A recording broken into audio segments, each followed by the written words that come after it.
नमस्ते दोस्तों। मेरे पीछे जो आप देख रहे हैं वो आज का भारत नहीं है।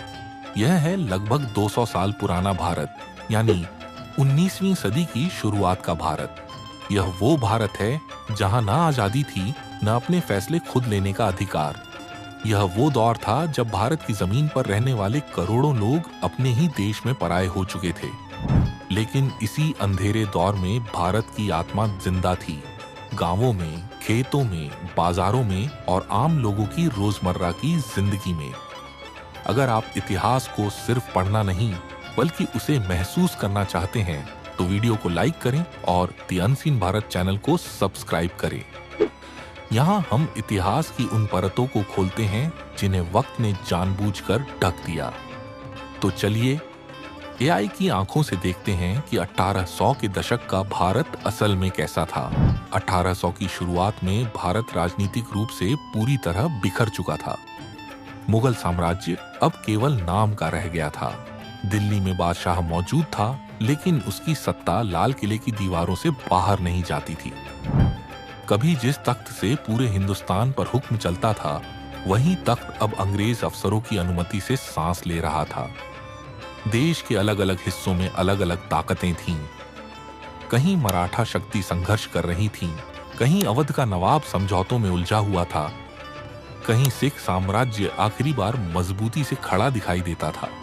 लेकिन इन सभी शक्तियों के बीच एक नई ताकत चुपचाप पूरे भारत को अपने शिकंजे में ले रही थी। British east India company.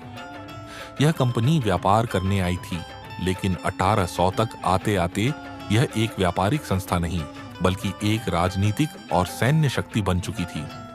इसके पास अपनी सेना थी, अपने कानून थे और अपने अफसर थे। भारत के कई राजा युद्ध हारकर या चालाक संधियों में फंसकर इस कंपनी के अधीन हो चुके थे। सत्ता अब तलवार से नहीं, कागज और कानून से चलाई जा रही थी। एआई से अगर उस दौर को देखें तो हमें एक अजीब दृश्य दिखाई देता है। अंग्रेज अफसर नक्शों पर भारत की जमीन नाप रहे हैं, टैक्स तय कर रहे हैं और भारतीय शासक अपने ही महलों में सीमित हो चुके हैं। राजा तो हैं, लेकिन सत्ता नहीं है। यही 1800 के भारत की सबसे बड़ी सच्चाई थी। 1800 के भारत में शहर तेजी से बदल रहे थे। कलकत्ता, बॉम्बे और मद्रास अंग्रेजी सत्ता के केंद्र बन चुके थे। कलकत्ता उस समय ईस्ट इंडिया कंपनी की राजधानी था। वहीं से पूरे भारत का प्रशासन चलाया जाता था। इन शहरों में अंग्रेजों ने यूरोपीय शैली की इमारतें खड़ी की। बड़े बंगले, चर्च, क्लब, सरकारी दफ्तर और छावनियां। लेकिन शहर दो हिस्सों में बंट चुके थे। एक हिस्सा अंग्रेजों का था, साफ, चौड़ा, सुरक्षित और सुविधाओं से भरा हुआ। दूसरा हिस्सा भारतीयों का था, तंग गलियां, भीड़, गंदगी, बीमारियां और गरीबी। शहरों की चमक के पीछे भारतीय मजदूरों, कुलियों और कारीगरों की मेहनत छुपी हुई थी। एआई से देखें तो एक अंग्रेज अफसर घोड़े पर बैठा है और सड़क के किनारे भारतीय मजदूर सिर झुकाए काम कर रहे हैं। यही 1800 के भारतीय शहरों की असली तस्वीर थी। बाहर से आधुनिक, लेकिन भीतर से बेहद असमान।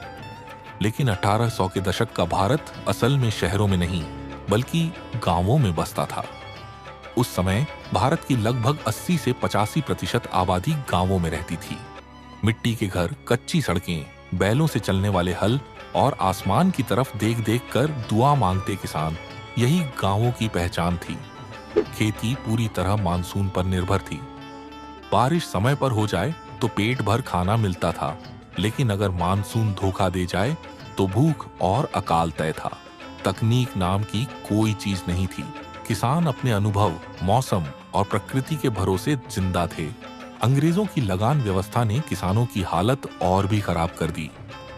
चाहे फसल हो या न हो, टैक्स देना जरूरी था। कई जगहों पर जमीन नीलाम हो जाती थी। किसान कर्ज में डूबते चले जाते थे और पीढ़ियों तक उससे निकल नहीं पाते थे। एआई से देखें तो एक किसान सूखी जमीन को देख रहा है और सामने लगान वसूलने वाला खड़ा है। यही 1800 के भारत की सबसे आम और सबसे दर्दनाक तस्वीर थी। 1800 का भारत सुविधाओं से दूर था, लेकिन रिश्तों से भरा हुआ था। संयुक्त परिवार आम थे। दादा दादी, माता पिता और बच्चे एक ही छत के नीचे रहते थे। लोग कम साधनों में जीना जानते थे। कपड़े ज्यादातर हाथ से बुने होते थे। महिलाएं घर पर सूत काटती थीं, अनाज पीसती थीं और पूरा घर संभालती थीं। खाना साधारण था, दाल, चावल, रोटी और सब्जी। कई बार पेट भर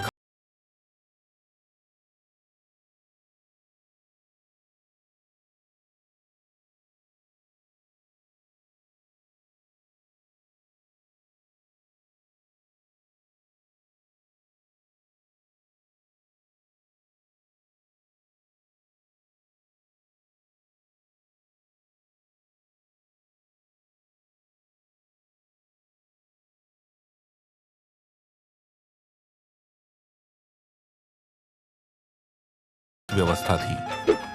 कभी भारत दुनिया का सबसे बड़ा कपड़ा उत्पादक था। ढाका की मलमल, बनारस की रेशमी साड़ियां और भारतीय हथकरघा पूरी दुनिया में मशहूर था। लेकिन अंग्रेजों की नीतियों ने इस उद्योग को तबाह कर दिया। मशीन से बने ब्रिटिश कपड़े भारत में सस्ते दामों पर बेचे गए, जबकि भारतीय कपड़ों पर भारी टैक्स लगाया गया। कारीगर बेरोजगार हो गए और पीढ़ियों की कला टूटने लगी। एआई से विजुअलाइज करें, एक बुनकर जिसने पूरी जिंदगी कपड़ा बुना अब चुपचाप बैठा है और बाजार में अंग्रेजी कपड़े बिक रहे हैं। यह सिर्फ आर्थिक नुकसान नहीं था, यह आत्मसम्मान की हत्या थी। इसी दौर में भारत की शिक्षा और स्वास्थ्य व्यवस्था भी बेहद कमजोर थी।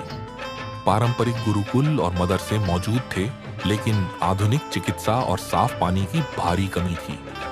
हैजा, चेचक और प्लेग जैसी बीमारियां बार बार फैलती थीं। हजारों लोग इलाज के बिना मर जाते थे, फिर भी लोग हार नहीं मानते थे। गांवों में आपसी सहयोग और मदद की भावना मजबूत थी। संकट के समय पूरा गांव एक परिवार की तरह खड़ा होता था। इतने अत्याचारों के बावजूद भारत की संस्कृति और आस्था खत्म नहीं हुई।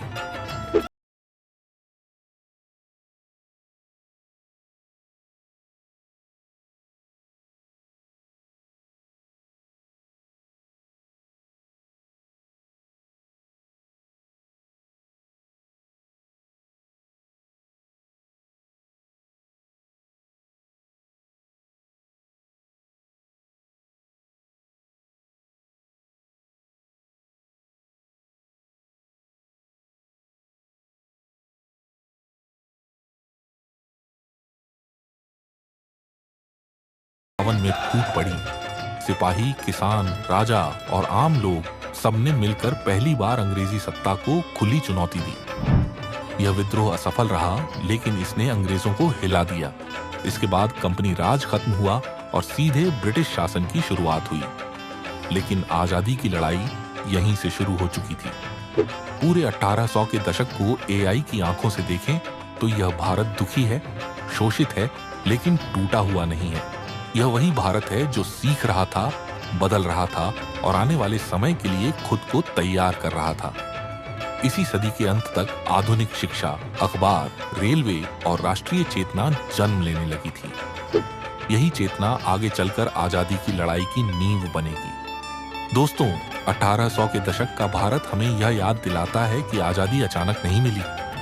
उसके पीछे दर्द, संघर्ष और अनगिनत कुर्बानियों की कहानी है।